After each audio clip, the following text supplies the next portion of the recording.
episode 5. We're out here in New Jersey, so we're doing it via Zoom with my man Garret. So if you have a little bit of trouble with the audible or hearing us, that's why. But we want to stay consistent with these podcasts and these breakdowns we're about to dive into. So out here in Jersey, man, the first week, it's been going great. You know, I've got with Coach Mark, devised the game plan, went over some codes, the plan of attack that we're going to use inside of camp. So first and foremost, that's great to get back into, you know, fighting and training with a purpose, you know. And I feel like when I have those kind of dialect or things to fall back on and to train for, as far as the codes and the combos of what I'm going in there each time to do, I feel as I level up, and I guess you can call it fight IQ, especially when you're fighting a specific opponent, look out for his weaknesses, his strengths, what he does well, what he doesn't do well against, you know, and then obviously implementing my strengths, working on something that, you know, obviously maybe might be a weakness that I showed him last fight or some sparring. So he's with you 24/7 when you're in the gym. He's filming your spar. He's watching your pad works. You know, before you go in the pad work, you watch your sparring from the day before. Then you break that down, a little bit more of this, a little bit more of that. Hey, this is really good. Good defensive move after, you know, you're striking. You know, then we go into the codes that we're using for the fight. You know, that we get them just repped out, just repetition, and it's great. It's great to have that kind of head coordinator. You know, chief cornerman, Coach Mark. There's different levels, and Coach Mark's at the highest level with that. And I've noticed that the first time that I worked with him for the Sun South fight, and just being able to, you know, be under his wing, and that's great, you know. And they works really well together. We got Ricardo Almeida here for jiu-jitsu, and I use Chris Holdsworth as well. So I have top guys in the field of martial arts to get me ready to go in there and fight. So just super excited. I mean, as you can tell, in 11 weeks out, I'm just amped to jump into, you know, further fight camp. Obviously, there's going to be things that pop up, aches, pains, and, you know, a lot of hard work to be done in this 11 weeks, but very excited to be out here under the tutelage of Ricardo Almeida, you know, Mark Henry, Frankie Edgar. I mean, you can't. That guy, Frankie, man, I really enjoy him as a fighter, as a human. He's one of those guys that will come and give you rounds if he's not in the fight camp.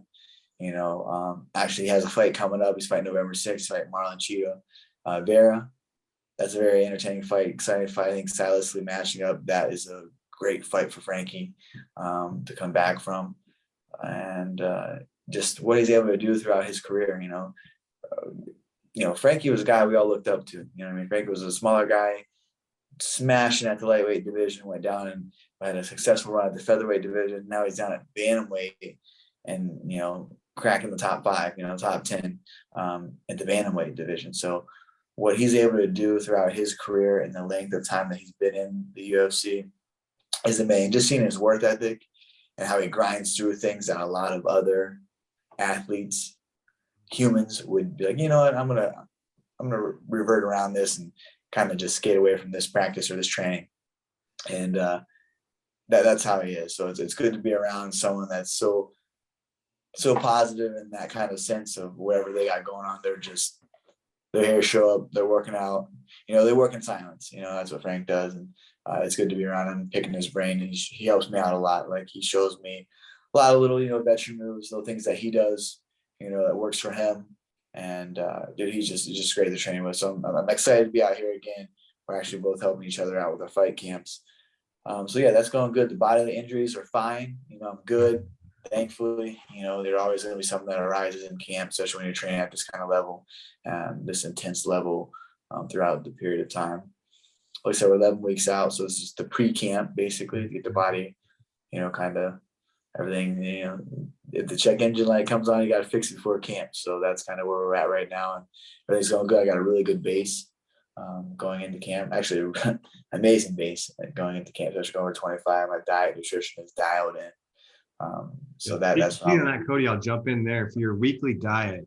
So, you know, I'm always trying to check what's trending with Cody Garbrandt. And a lot of people have been talking about your diet, of course, because you moved down from bantamweight to flyweight. And recently, Demetrius Johnson, he got an interview by James Lentz, the MMA journalist. And the one question they asked is, what do you think about Cody Garbrandt's move down to flyweight?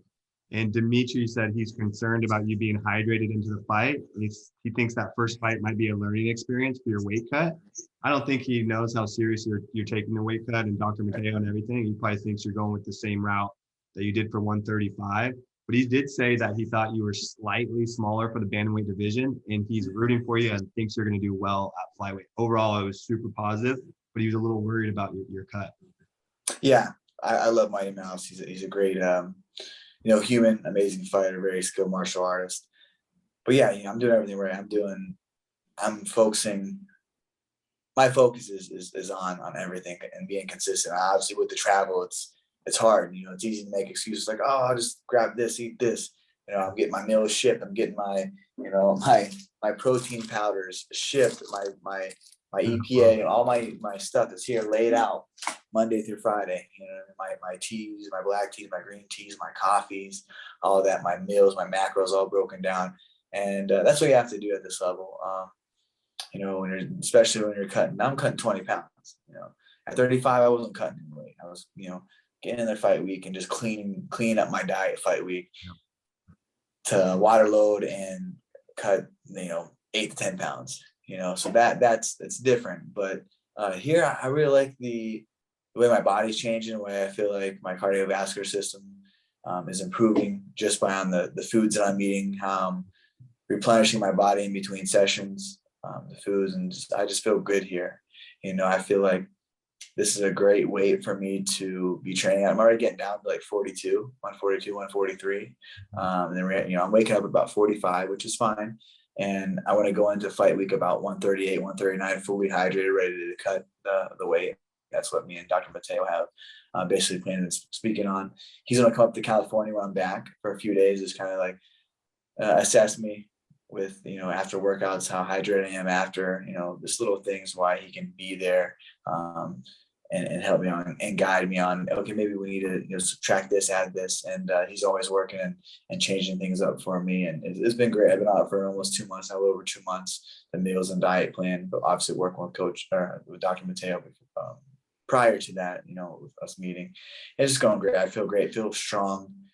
My energy levels feel amazing, to where even at like 35, I was just eating, a couple big meals and that was it. And like, oh, I feel good. I'm going to eat this straight after it because it's good and clean. But specifically eating, meals and stuff that's only going to help me, in the long run, like carb loading and decarb loading, all this stuff that, are just, that he has me, and it's his studies and things that he's found works for his fighters. And we had that grace period where we can do some trials and error. Like, oh, maybe I don't like these carbohydrates. Maybe I don't like, this kind of juice with it. So we've had, given a lot of time to kind of just mix with it a little bit. And so that's going great. I would say that there's always a huge,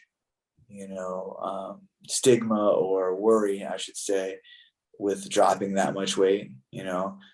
I'm not a very high, on cutting weight. I don't feel like we should have to, but we're at this level and it's like, what is everyone else doing that you're not doing? And that's what cutting weight. Everybody is cutting this weight.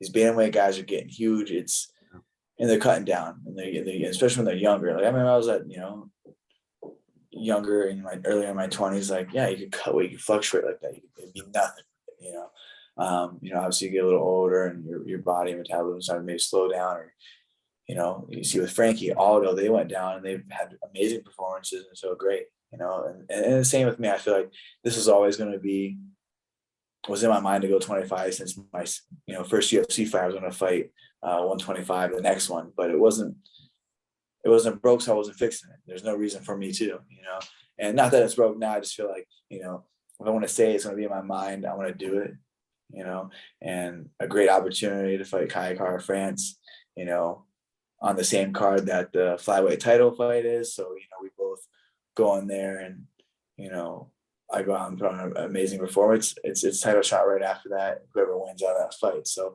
setting myself up, I worked hard for this opportunity, and I'm going to take full advantage of it. But yeah, everything, I don't want to have to diet either, but I also don't want to have to fight guys that are, 20, 30 pounds bigger than me, because I chose not to fight and stay at a reasonable weight class for me, or do a reasonable weight cut. Yeah, exactly. Two questions for you, Cody. So I think some of it, a lot of the concerns around the MMA industry and field is because a couple photos of you from the past are popping off right now, and you're looking thick. It's like you from 5 years ago, 4 years ago, and you were, you're looking. People are probably looking at that and going, "How the hell is Cody going to go down to 125?" They don't see your dieting you do now. So first question is, what's the biggest you've ever been? And second question I got for you that I think would be a good one is, you're so regimented in your diet. Do you ever just crave, like, we're out here in California, like a double from In-N-Out with animal style fries? Do you ever just go off and do a cheat meal? So what's the biggest you ever been, and what's a cheat meal? I'll say the biggest I ever been was 168. And that was almost 14 months of, I broke my hand in my pro debut. Then I had a symptom of vertigo from small concussions that I was out, that laid me out. I had vertigo so bad that I went to UPMC with Dr. Collins in Pittsburgh. And the crazy story about this, Dr. Mickey Collins, went to high school with Dana White. I was 1-0. I just broke my hand in my pro debut, excited to be a pro, got the win still. Was getting ready for the next fight after my hand healed. I was out three and a half months with that, 4 months. Got back and I just had these crazy dizzy spells that I didn't know what was going on. I thought pH levels were off, all this crazy stuff. So I went to, UPMC, which Dr. Mickey Collins was the head of the concussion protocol there. And actually Roger Goodell came in and I had a baseline test, and he asked me some questions on how the therapy went. I did vestibular therapy and other conjugative drills to get the crystals back in the right tubes.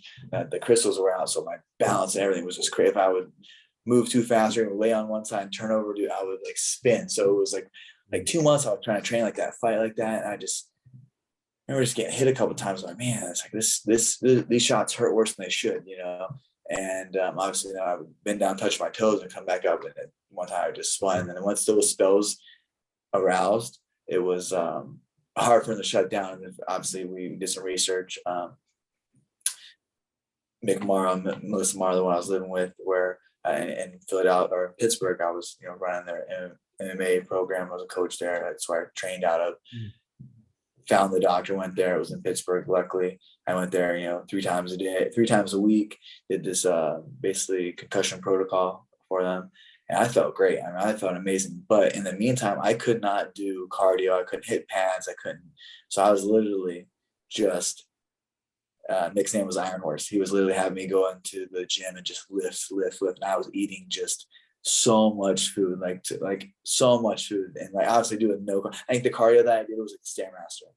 And so yeah, I was 168, but I was squatting like 415 pounds. Jesus. Yeah, like 405 for like sets. It was he got me really strong. And his nephew actually was AJ Shipley that played, Penn State, went on NFL, great lineman. So he knew how to train to get you strong. And that's what he was. His name was Iron Horse, and he went in there and lifted, and he was 50-some years old, and he was still squatting 415 for like sets of, maybe even more. I can't remember. He was a strong bastard. He was strong as shit. And we went in there, I remember this little lifetime, and he was throwing weights around. I mean, we went in there and worked out. We really worked out. So it was like 14 months, just hard lifting, literally no cardio. I couldn't hit in boxing. So yeah, 168 was probably the biggest that I weighed. Damn, yeah, that's huge. Okay, so before we move on to your No Love Bully update, let's hear what's the cheat meal? Is it a fast food chain? Do you like a big burger? What's that cheat meal look like? Pancakes and syrup? Man, I would say that the cravings, like you said about the In-N-Out drive past, the cravings for the first, I would say 2.5 weeks, because it changed my whole metabolism, how I was eating and how I had to restructure basically. Sometimes after a hard workout, I wouldn't be hungry after you eat a big meal, eat a breakfast. Like, oh, this is the most important part of the day. You have to eat this breakfast. It's just, it's bullcrap. We're changing our whole bodies by having to feed and, snacking in between, as nutritionists, so the doctor was kind of cut my calories a little bit. But also not only my calorie, I would say like the carbohydrates, I would say, but a lot of food, a lot of salads, a lot of greens, a lot of so just changing my metabolism to be hungry. So after I remember the first like 2 weeks, I'm like, oh, there's so much food to eat. Like it's gonna be hard for me to really digest all of this and be ready to go and train again. But after like, I think I was starting the third week on it, it'd be like, holy shit, I'm packing my food because I need to eat right after practice. I was so hungry, my metabolism just kicked in. And that's when it started to like, the weight started just dropping off. I was like, all right, waking up at 46, then it was like, all right, 2-3 days later, waking up at 44, touching 42 after training, like, but hydrate, eating 6 meals a day, and some of those meals are juice, teas, fruit, but constantly just having like the foods in, and then obviously, the bigger meals when I was, exerting myself or had a lot of training to do with carbs. So some days I would have a lot of carbs, some days I have little carbs, but body felt good, and we're just keeping this, system that he has going, and it feels great. All right. So no cheat meals, no Panda Express, orange chicken. Okay, yeah, let's go. Yeah, I'm trying not to think about some cheat meals. Yeah, I want to hear the cheat meal. I got to eat dinner after this podcast. It's 5:30 over here on the East Coast, but I love sushi. Like sushi is, it's not even, I would say like sushi is not even that bad of a cheat meal, but when you go to Makuni's and they sauce it up, like, there's a lot of sauces there. So yeah, but I would definitely say on that would be sushi, but I would just put this under junk food or snacks, unhealthy snacks, I should say, would definitely be a s'mores Pop-Tart or a strawberry Pop-Tart toasted. Oh, the Pop-Tarts get you. Okay, that's a good one. But toasted, that's where, I could, I was at Target the other day just getting some miscellaneous stuff for the apartment I'm staying in, and I just like went down, like I was looking for, I don't know, just a case of water or whatever it was, and obviously had to be right. Why is the water like right by the most unhealthiest stuff? And I saw the Pop-Tarts and I was like, you know what? We're out 11 weeks out, and I was just like tempted to buy it. I was like, no, I did. Someone else right there. Yeah, for sure. So happy with myself on that. Okay. A couple years ago, man, was that it'd be definitely a Pop-Tart a day. You would have taken. But I'm burning, give or take 4,000 to 6,000 calories a day. Heavier days are obviously 6,000, and I mean, as I was like to say, lighter days is 4,000. That's still a crazy amount of calories, and I'm burning, putting in a lot of work into food. But I feel great off this, so I'm excited to see the hard work and the nutritional value that I've been putting into my body translate over into a cardiac output. Anything that can help me be a better athlete, push longer, be faster, recover stronger. So very excited. Never had this in my life. Obviously working with a doctor and nutritionist, weighing things out. And I think that's at this level that you have to do that. No, absolutely. I'm a brown sugar Pop-Tart guy, but let's move on. We got the next one. No Love Bullies update. So you're bouncing back and forth over to Ohio. You got your family run the business. So what's the update there? Yeah, so I just flew into Ohio on Sunday and then drove to Jersey on Monday. I have an amazing friend, Jeff Drennan, that he has a couple of car dealerships in Coshocton and Zanesville area that lend me, vehicles for Cam to drive. So I usually go there, check on the business. I work with my uncle Robert, Stingray with the boxing. So I get a session with him. I go see the dogs, see the pups, check on the business. My mother, sister, brother, they run it for me. We just had more outdoor concrete poured for outdoor play areas, outdoor runs, so they have inside, outside, they have AC and heating, but they have the option to go outside to another 30 feet of individual runs on their own that they can go, and then obviously huge play acres of play pens for them to go and play in. So yeah, just putting back in my program. Love the breed, love the dog. Love the dogs. So that's going well. I installed them. They're the puppies on the ground now from Bam. My last litter are 3.5 weeks. So actually we're getting updated pictures. So make sure you check out No Love Bullies on Instagram. If you have any inquiries, nolovebullies@yahoo.com. My team will reach out and get back to you. If you're looking for a new family member or a dog to chew on some shoes. But yeah, they're going great, man. I'm excited. There's a lot of things that's going on in the dog industry that I'm not really happy with. There's some speculation or some rumor. I'm waiting to actually get back from a breeder that's in the UK very well-known breeder, very ethical, high morals, and what he does and health test as well as I do. We stand on the same kind of grounds of, the dog should be health tested. The stud that you use to breed to other females should be health tested for all kinds of variants, hip, all this stuff.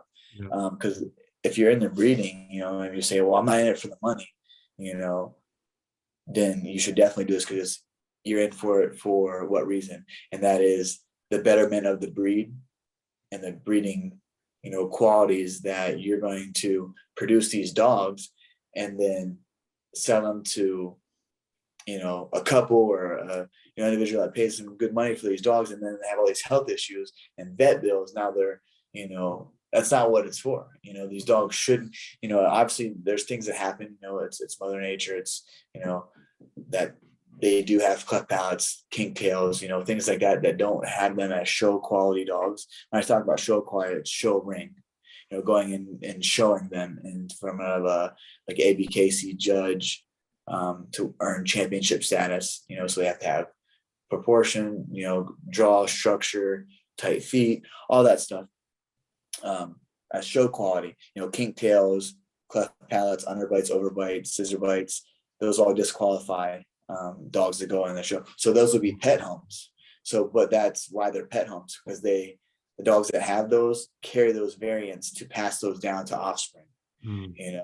And some, like I just did a full panel on the first dog that I bred. I've been waiting to breed this dog. It's Canelo's son, Rambo, his first blood. That's why I named him Rambo. Amazingly beautiful. I mean, he checks all the boxes: temperament, size, collar, structure, drive. I mean, just everything. I love that boy so much. And you wanted to use him a few times at a reproduction vet, and we've taken him there to impregnate our female, and his sperm level or count mobility was super low, like super low. The last 3 times we gave him some aided supplements, did testing on, and finally after the 3rd time going up there, and his mobility of his sperm was horrible, they did a 2-hour panel on him and found out he had a thyroid. Okay. So we wanted to run this to see why was his seeming not good after using a lot of supplements to help him out, things like that. But a lot of breeders don't do that. They just see like the quick overturn of, I can sell a dog for 5, 6, 3 to 5, 6,000. Like, oh wow, but honestly, it's the betterment of the breed.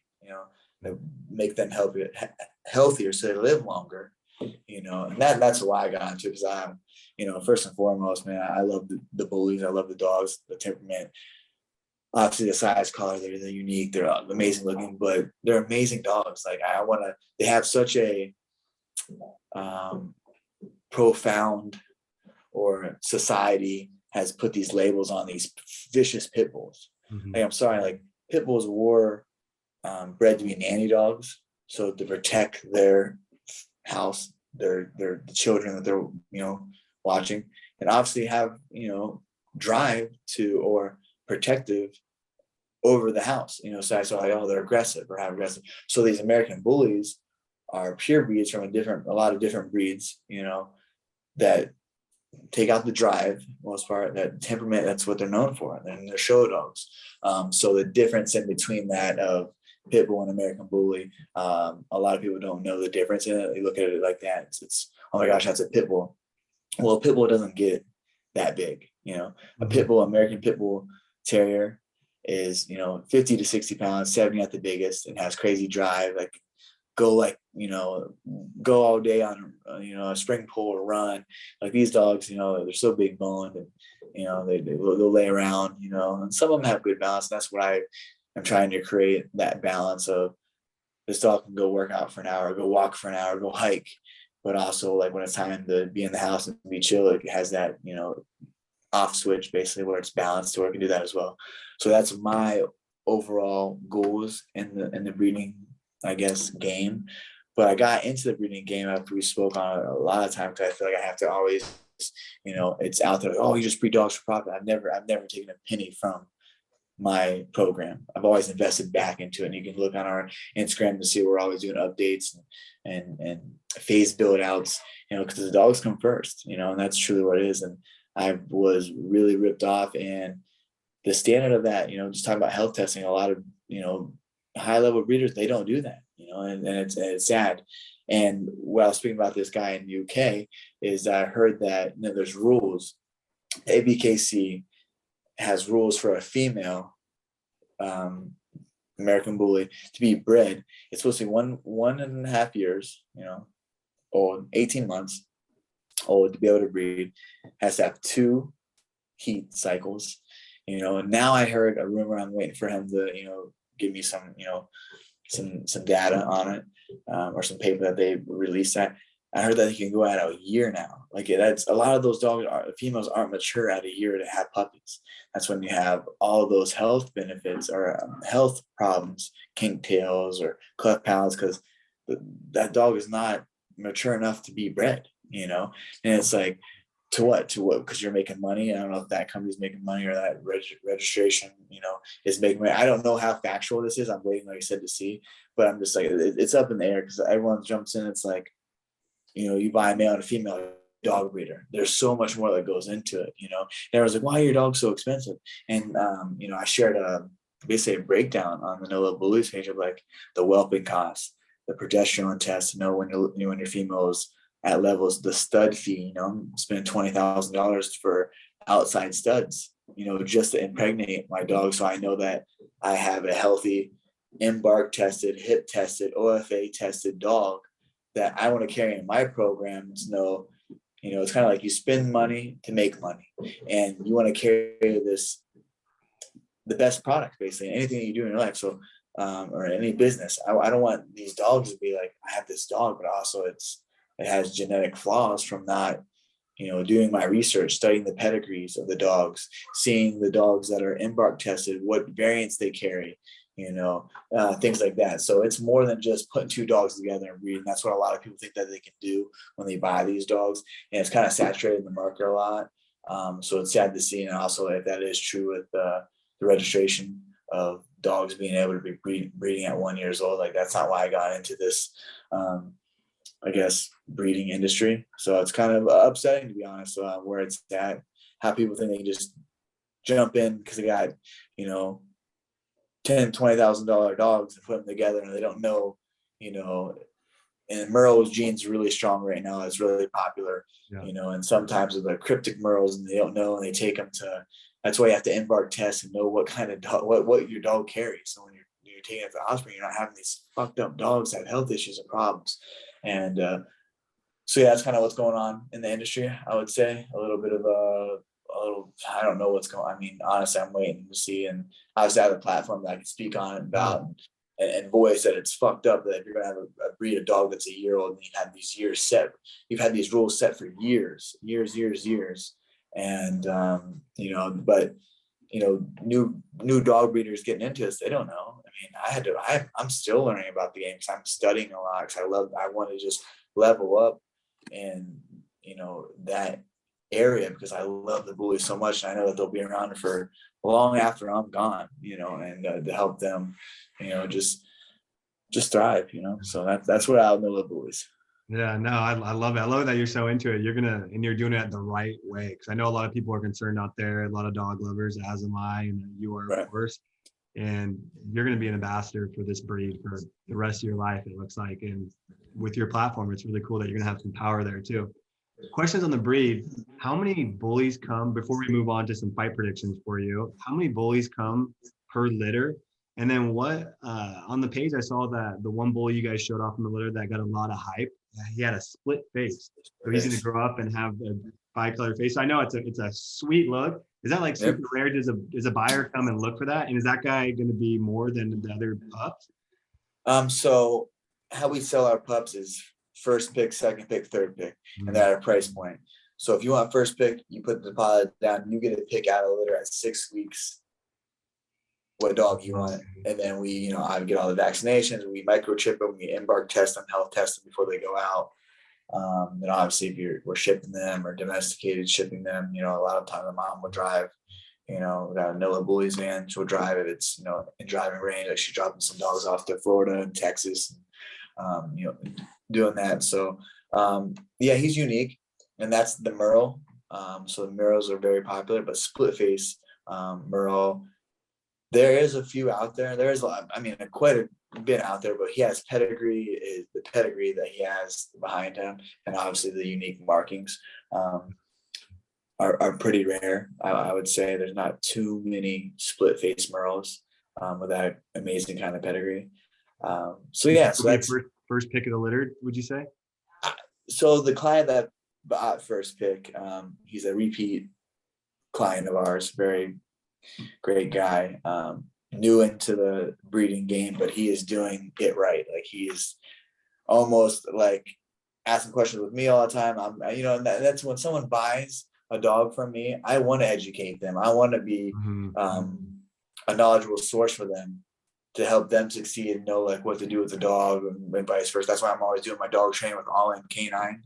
All In Canine, they've trained my dogs for years. So from handling the dog to breeding the dogs, exercising the dogs. We have treadmills at our facility, that we work out. And there's so many studies that show on all kinds of animals that exercise is so healthy for everybody, every animal, humans. So that's how it goes off first pick. So, but he says that he doesn't pick off a collar, which I don't pick off a collar as well. But my favorite collar is like Legion, Chocolate Tri-Merle, which is the split face, Chocolate Tri-Merle, and Chocolate, which Chocolate Tri was his mom. So that is my favorite two collars, but the client doesn't pick off of color, but it's going to be hard not to pick the split face boy as the number one. But that litter is amazing. They're all super healthy, chunky, 3.5 weeks, updated pictures that come up on No Love Bullies. Can't wait. Like I said, my family got hit bad with the COVID virus. Got a little sick, doing okay now, but obviously, CDC rules is, quarantine, negative test.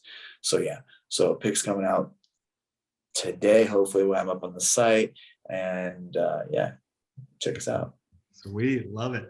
All right, let's jump into some fight predictions. So we got some cool fights coming up over the next 2 months, and so I wanted to take some of the top headlining ones and get your opinion on it. So I got 3 fights for you, so I'll name each one off, and then I want you to give kind of a breakdown how you see the fight going, and then your official prediction on that fight.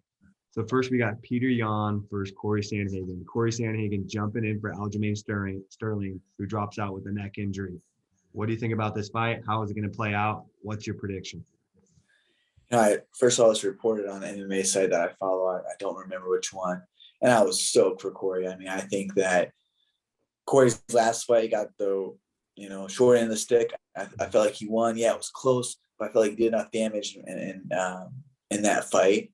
As from what TJ's game plan was to sit and hold up against the cage, but he wasn't doing much damage. So I felt like, if anything, Corey won, or I would have been okay with even a draw. We spoke about this, probably right after the fight.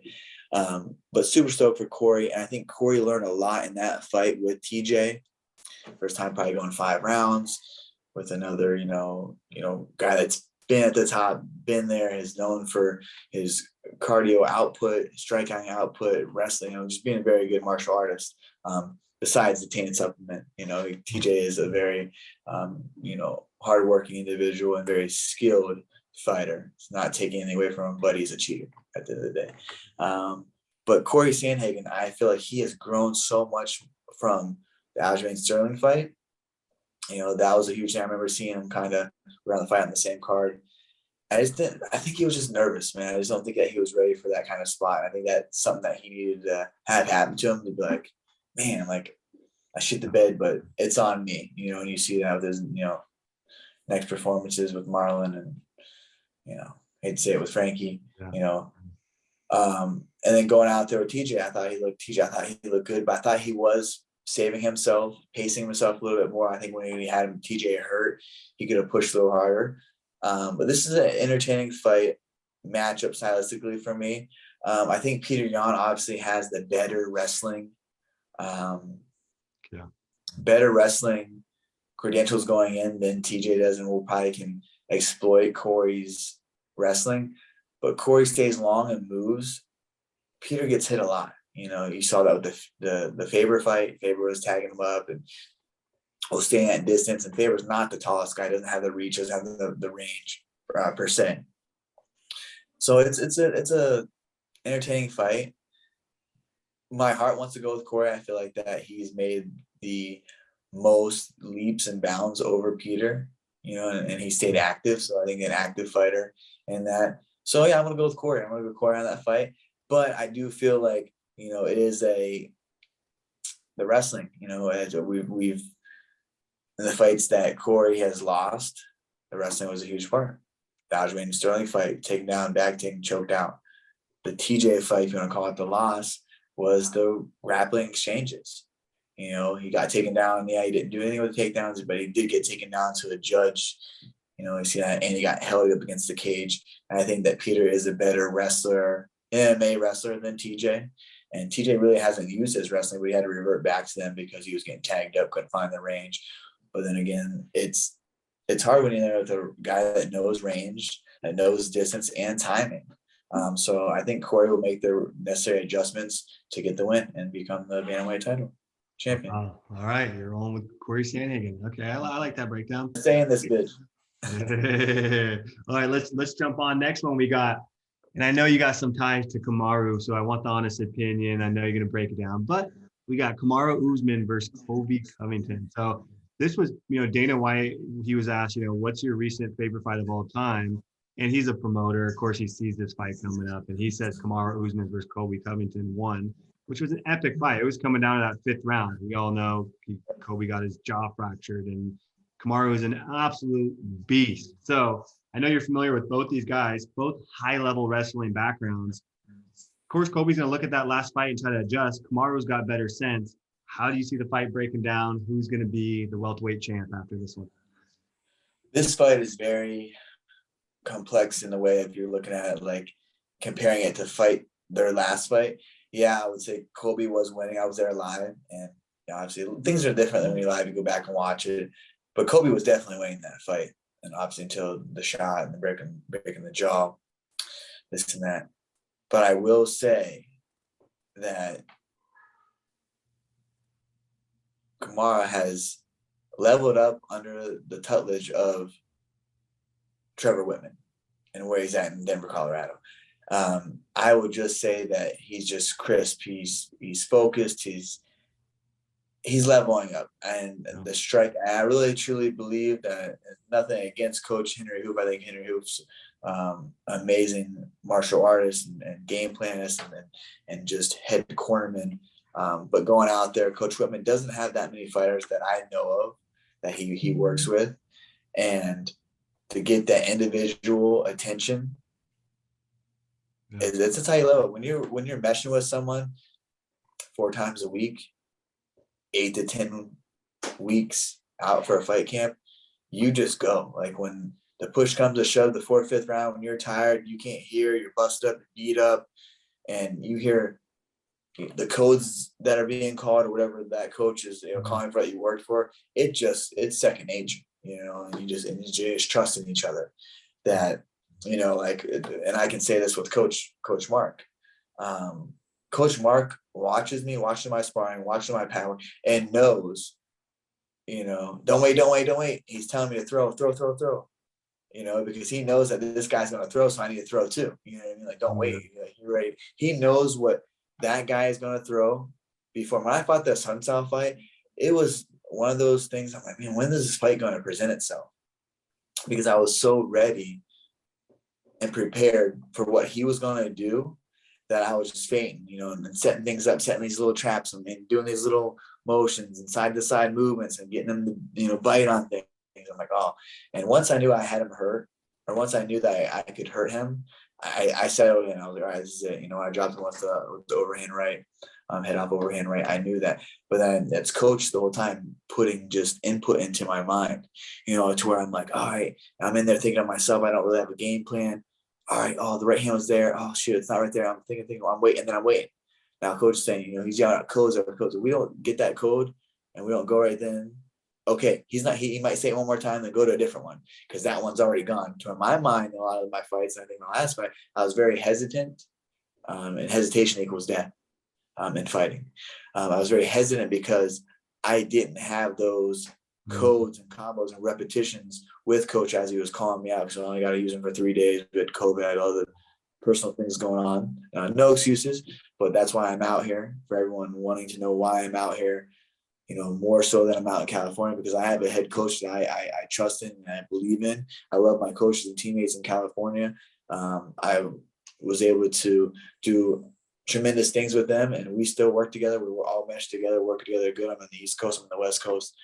So first and foremost, that's why, but this is what I need at this kind of level that I'm at, is a coach like Mark Henry, that's crazy enough to do this.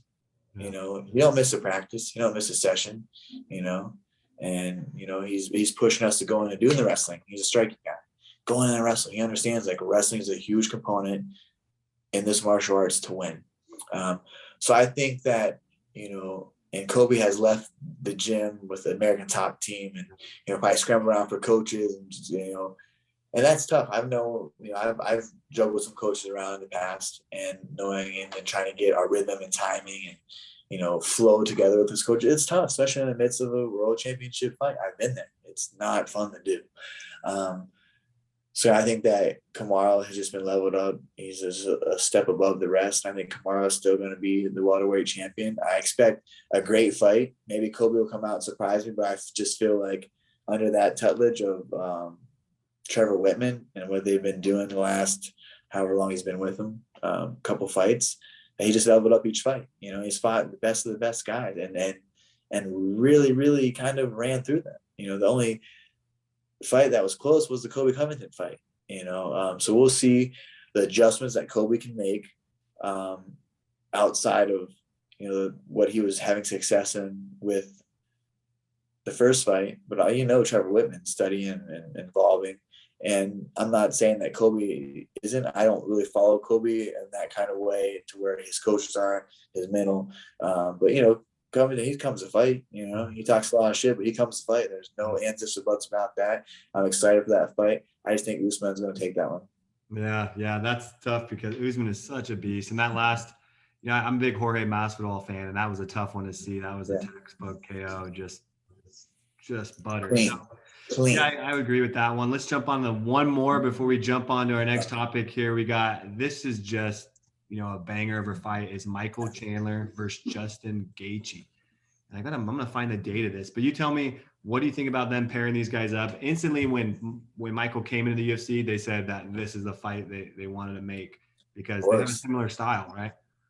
They do. They both can, have unrelentless pressure, in your face, tough son of bitches, man. They'll take a beating. They'll take one to get one, and they don't back down. So I think this fight's November 6th in Madison Square Garden. I'm sure you can look at it. Looks like, I'm looking it up right now. So that's under 6 weeks out, 5 weeks out from tomorrow. This fight is another one it's intriguing to me as a fight fan.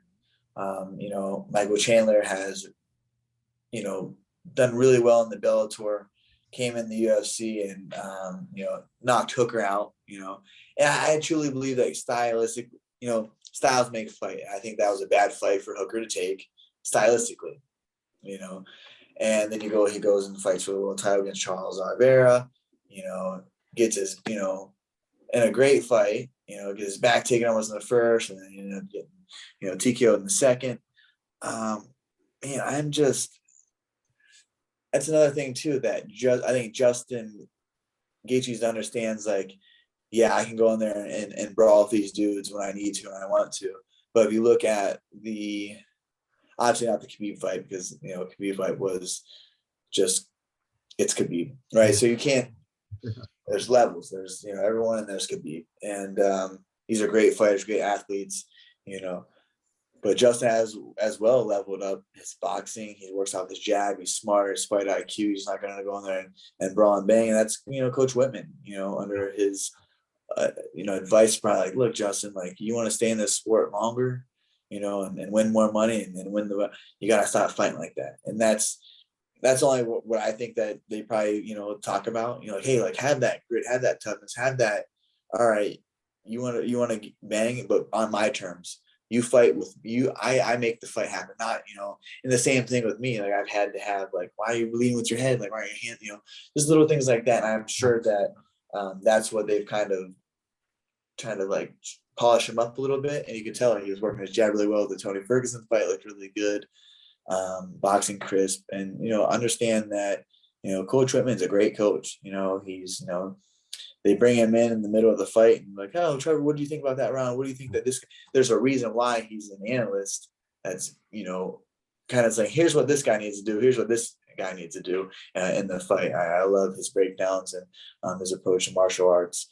But man, this is a tough fight for me to say. I feel like whoever has the best cardio, lands the cleaner shots, has the most durability to take the shots, will win this fight. And it's tough. I mean, Justin, Chandler was knocked his last fight, and Justin hasn't fought since the Khabib fight. It's tough to say. That's a toss-em-up fight for me. I don't know who to choose. I honestly think whoever lands the biggest shot, and you got to think Michael Chandler's a little bit more springy and explosive than Gaichi, so you want to maybe try to land in his favor for that when you're going tit for tat. But I just think that Justin Gaethje is not in that kind of brawl mentality. He wants to go out there and pick you apart and break you. And these guys don't like each other. So I'm just going to sit back and enjoy that fight. I have no prediction. It's a toss-up fight, to be honest. I think that, that my points are valid in swaying, whoever lands the cleaner shots and whoever can take the better shots will win the fight, and whoever cardio. So that's going to be a very, very high pace technical fight until they're like, you know what, fuck it, we're doing this right in the middle. And I think that's what I think that's going to happen. I think that's going to happen too. And if I look at the UFC roster, I think this is one of the most even fights out there. It's great timing for it. So I agree with your no call on this one. So we'll jump on to the next topic.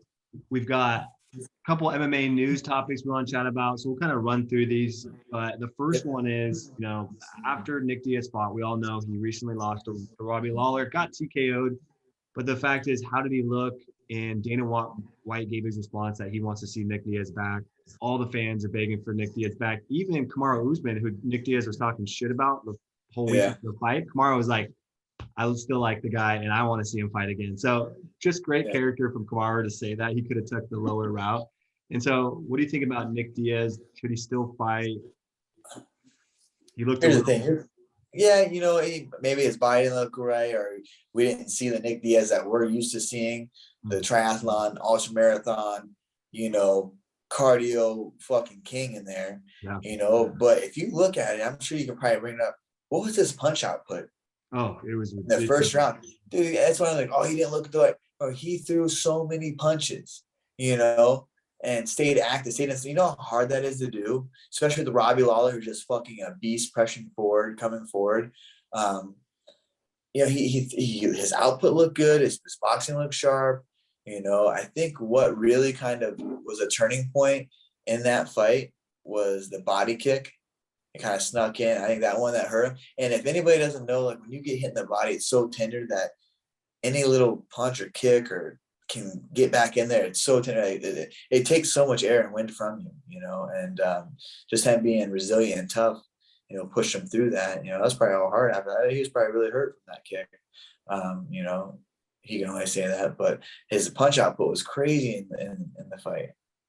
Yeah, I'm trying to find the number. I know it was like, God, it had to be close to like 200 punches or something. Had to be. Yeah, had to be. And then you have Robbie Lawler on there, was covering up, taking a bunch of them, but then was ripping huge body hooks, head hooks, and was in your face. So it's like you're punching this guy almost 200 times, and he's taking it. He's getting roughed up. He's getting. Nick was landing the better of the fight, the shots, but then he would take those shots and then come ripping body shots right to the head and the leg kick. I mean, it was just. One of those fights that I was like, wow. And I really like both fighters. I like Robbie, and I have a good relationship with Nick as well. And I was just like, damn, like this is crazy. 17 years and then making a rematch. 6 years on the sideline for Nick. What do you expect? I feel like a lot of people expect him to come out and just be like, oh, man, I take a couple months. I don't ever take months off. But say if injuries happen. You take a couple months off, you come back in the first couple times in the gym, first few weeks in the gym, you're like, holy shit, everything's so fast and your body aches and it's different.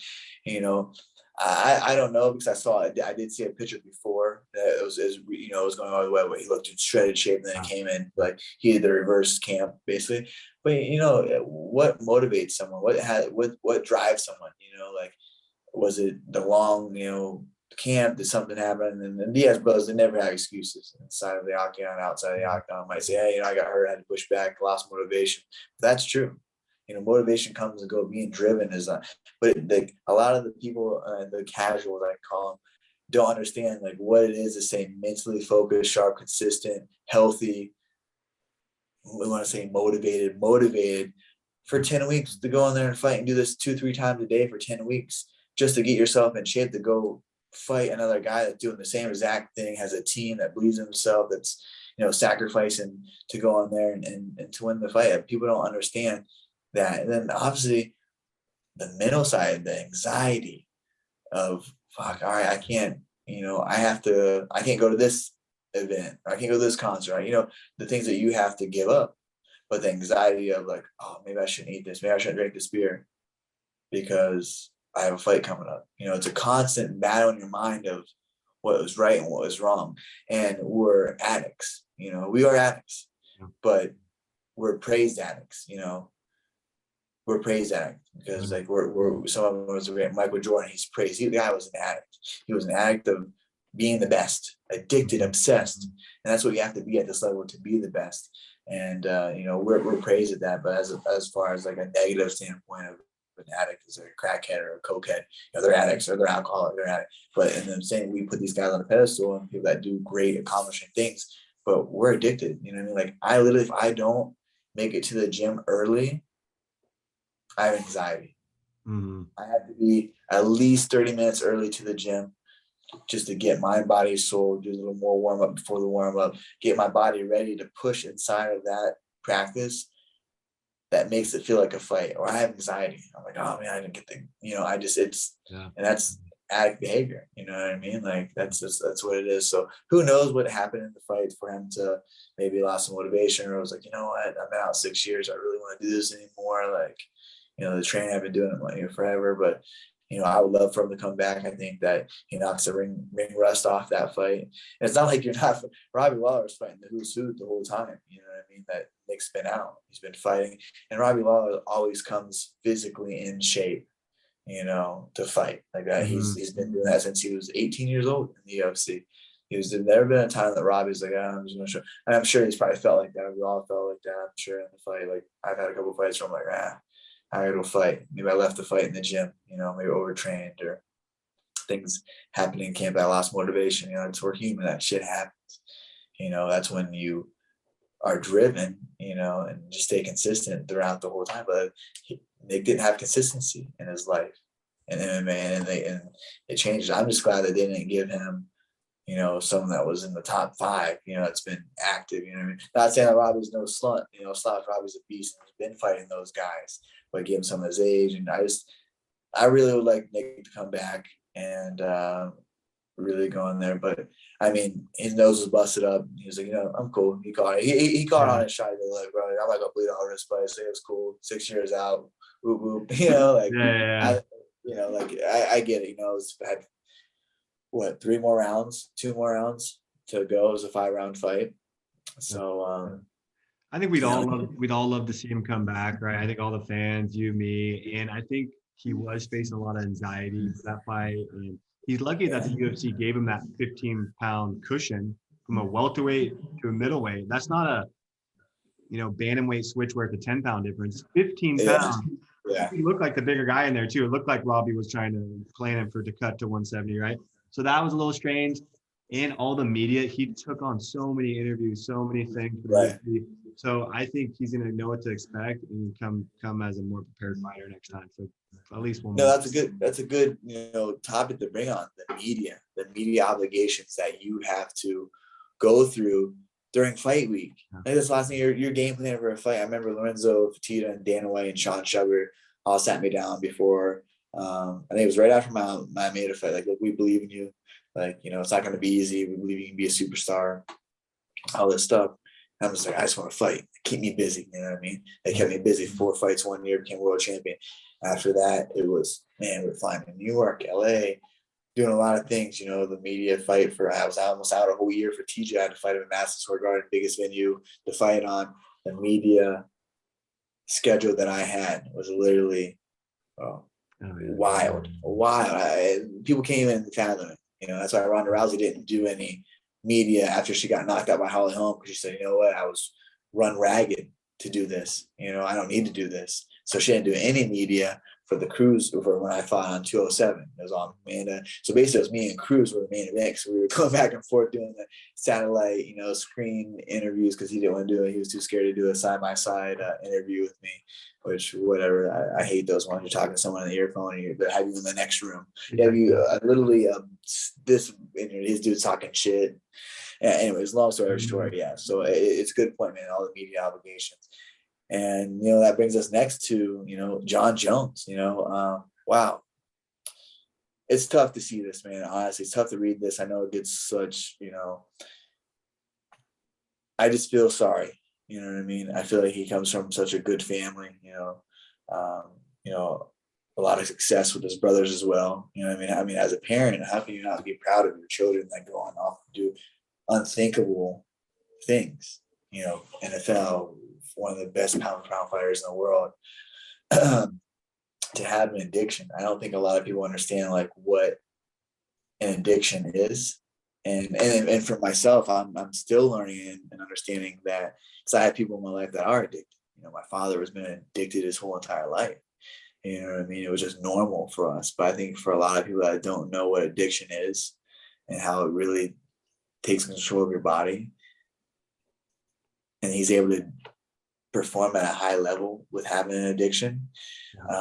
There's a lot. I think there are a lot of people that look at like all these people that are successful and they have these private jets and this and that, but their fucking other parts of their life are just so out there and not, you know, they're addicts in their own way, but we measure success on, you know, money or a lot. I mean, for a lot of the part, money, success, you know, world champions and sports, you know, but a lot of it can be hard. So it's tough to see, you know, that he goes out there for an amazing award with this fight with Alexander Gustafsson, you know, fight of the year, gets awarded that in the Hall of Fame, and then not even, you know, 6 hours later he's in, you know, Las Vegas, you know, police department for, you know, his domestic violence. What else was the charges? Also, why he was being detained, he dented the police officer's car that he headbutted. So, and you know, the big question, I know your fans want your opinion on this. This is like his 5th time that he's been escalated to where he spent a night in jail, or, you know, of course, anything he does gets picked up by the media. My thought is, how many times did he get away with this kind of stuff? And it's not small things like a hit and, I wouldn't even say a hit and run is a small thing, but it's like he hit a pregnant lady. He got caught with cocaine and bundles of cash. Is at strip clubs. Now domestic violence. These are just not good. It just makes him be portrayed as not a good person, even though sometimes he always brings himself back. So from the UFC point of view, Cody, anyone else would get cut, right? He's one of the GOATs, if not the GOAT. What does the UFC do with him now? I have no idea. I think that's ultimately up to Jon Jones. You know, Jon, do you want to get help? Do you want, you know, he admits that he has a drinking problem, that he's an addict. Yeah. You know, and with my, I guess, relationship with Jon has always been, you know, he's been, very respectful, you know, praised me when I went out there and trained, that it was, man, my movement, fluidity on the mat and training was really remarkable to see, you know. And it's like, man, he's such a good guy, you know, from Ryan though. But obviously, you know, when you have an addiction to something like alcohol is a serious thing to be addicted to. You know, it changes your whole, thinking process, everything, you know, your skills, your motor vehicle skills, everything, decision making. You know, it's depressing. it's tough, man. I really, feel for him. He has children, his wife. He has, even outside of that, a lot of fans, younger fans that look up to him. Jon Jones is Jon Jones. Um, it just shows that it goes to show that even when you're on top of the world, that nobody's invincible. Everyone has problems to deal with. Some deal with them in not the right way. I truly feel like everyone can change. I do. I do. I've seen some of my family members that were not so good a shape. Very, very close to being, taken by their addiction and changed their life around. And it's taken them majority, over half their life. My father's, close to 60 now, or 55, maybe something. I don't know. He's still an addict. I don't think that he's ever going to change. But my other uncle, changed his life. He had a life sentence at 15 years old, had epiphany in there, found the Lord. 23 months later, acquitted charges, was out. Doesn't drink, doesn't smoke. He has other things, and we're all not perfect, but as far as that, like, I do believe that people can change and do that. So I hope that he just seeks help, goes and gets treatment. I think that at that point that you have that serious of addiction, that it's not just like, okay, I can do it on my own. You can't. Obviously, time and time has proved that you can't. And if you really want to show that you want to change and you want help, and the first, obviously, is admitting that you have a problem. So that's great. But now what do you do with that problem? You go correct it. And I think that if he is like that eternally, to correct things, fix things, watch fight film and study his opponent, he'll study himself and make those corrections on himself with professional help. And he has a great team out with him, Brandon Gibson, Coach Jackson, Coach Winkle John. I'm sure that they're just like, fuck again, what are we gonna do? And you can't even put all the blame on them, because I'm sure that they're there countless times that people don't even know, and they're only there with them mainly in the gym when he's in the gym, so a lot of that goes back on the coaches and the trainers. That's their fault. They should do this. But we're grown men. We're in the gym with them for a few hours, but other than that, we're out doing our own shit. We have to make our own, decisions on our own. But I just hope that Jon Jones, man, he just gets it turned around for his sake, for his family's sake, and just changes around. That's all I'm going to say on that, because there's a lot of negative stuff that Jon did this and that, and when you get that kind of fame and notoriety in the sport, everyone wants to try to bring you down and break you down. Especially when you slip and fall. You slip and fall a few times. So I just pray that he finds help, gets it. Yeah, no, I think it's true. And I think Chris Holdsworth had a great opinion on this. He said that the UFC is going to show, kind of show him the path to getting back to being the contender. And they're in the middle of one of the biggest UFC negotiations of all time. It's estimated to be one of the biggest payouts for a fighter. Jon Jones can be around $15 million for one fight. So before, he always gives these Instagram promises and these Twitter promises. Chris's opinion was that he needs to show that he's getting help, that he show that he's getting therapy, or that he's helping young kids out there that have alcoholic fathers and stuff like that. He needs to get out in the community and give back to show he's going to get back on the right track. And I thought that was to win his fans back. They're going to be rooting for him, of course. I think that is the way to do it. Yeah, I think too. Obviously you want the fan support. I think that's amazing feeling to have a stadium just chanting your name, win, lose, or draw. They're coming back each fight. They're buying your shirts. They're supporting you. They're ride or die fans. And I truly have amazing fans as well. So yeah, that for sure. But even more importantly, for himself, for his family, because this all goes away. Jon Jones, this career is this window of opportunity shuts and closes daily, yearly, monthly, so that when this is gone, what are you going to have back? You want to have your family. You want to show them that strong foundation.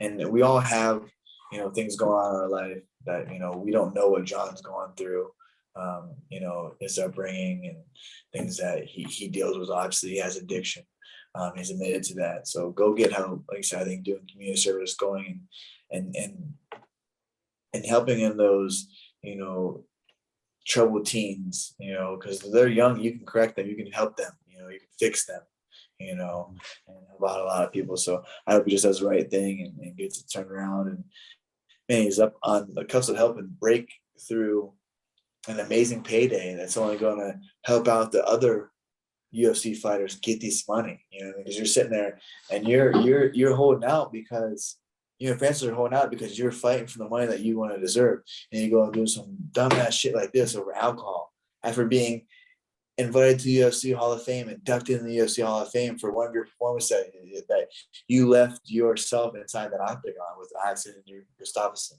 Yeah. So why drown it with this kind of behavior? You're on the cups of doing something huge for the sport.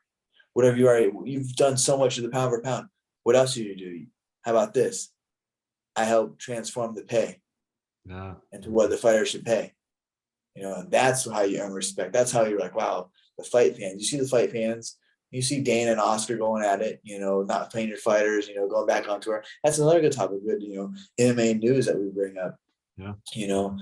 Dana's getting flack for, the fighter pay. You got Jake Paul doing his, his cause. You got Oscar De La Hoya.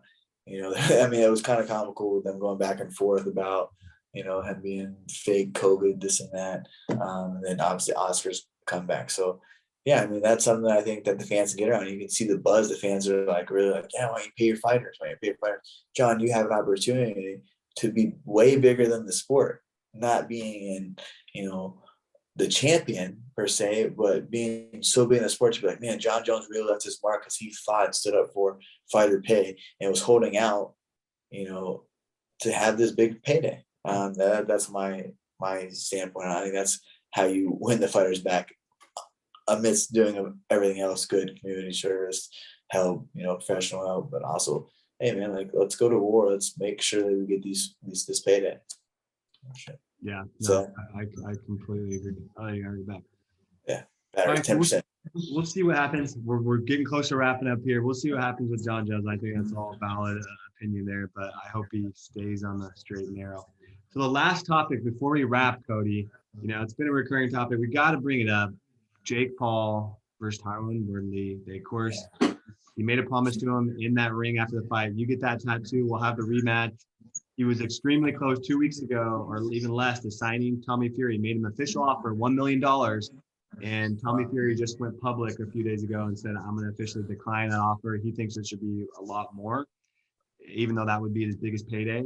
And after that happened, Tyron Woodley went and got the tattoo on his middle finger. It says, I love Jake Paul. Yeah, I saw that. So what's your initial reaction? Who do you think he might be? Well, Woodley's the man of his word. Getting the tattoo. It sucks. It's on him for life, but it is what it is.